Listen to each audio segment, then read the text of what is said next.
Friends, ఈ fry చూసారా? చూడటానికే కాదు, తినటానికి కూడా చాలా చాలా బాగుంటుంది. మరి దీనికోసం గోరుచిక్కుడుకాయలు ఉడకపెట్టుకొని సైడ్ పీసెస్ తీసేసి రెడీ చేసుకోవాలి. బంగాళదుంపలు 2, ఒక ఉల్లిపాయలని సన్నగా కట్ చేసి పెట్టుకోవాలి. ఇప్పుడు స్టవ్ పైన ప్యాన్ పెట్టుకొని కొంచెం ఆయిల్ వేసేసి తాలింపు గింజలు 2 ఎండుమిరపకాయలు కూడా వేసేసి అలా అలా తిప్పాలి.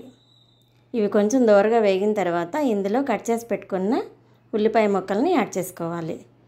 ఇలా యాడ్ చేసేసుకొని ఇవి కూడా కొంచెం అలా అలా తిప్పేసుకొని దోరగా వేయించుకోవాలి.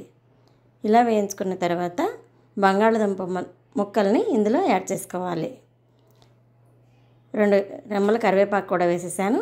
ఇప్పుడు ఆలు కూడా వేసేస్తున్నాను. దుంపలు, బంగాళదుంపల్ని ముక్కలు ఇందులో యాడ్ చేసేసుకోవాలి. ఇవి కొంచెం మెత్తగా క్రిస్పీగా అయ్యే వరకు వేయించుకోవాలి. బాగా క్రిస్పీగా అవ్వకూడదు, అలా అని బాగా మెత్తగా కూడా ఉండకూడదు.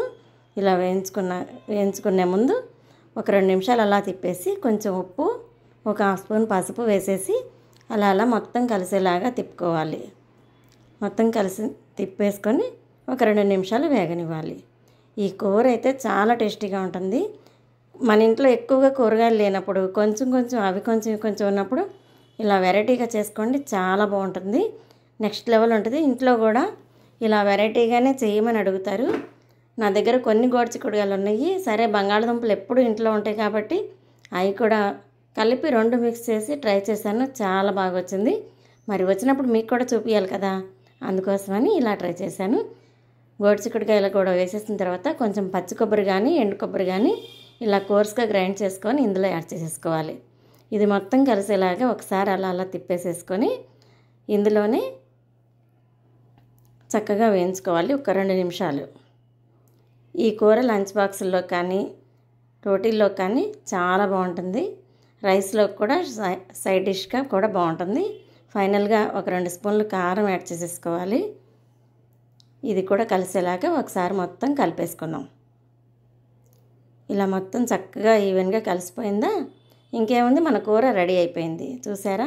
ఎమ్మీగా ఆలు గోరుచిక్కుడు కర్రీ ఫ్రై చాలా అంటే చాలా టేస్టీగా ఉంటుంది. మరొకసారి ట్రై చేసి నా వీడియోలో ఉందో కామెంట్ సెక్షన్లో కామెంట్ చేయండి.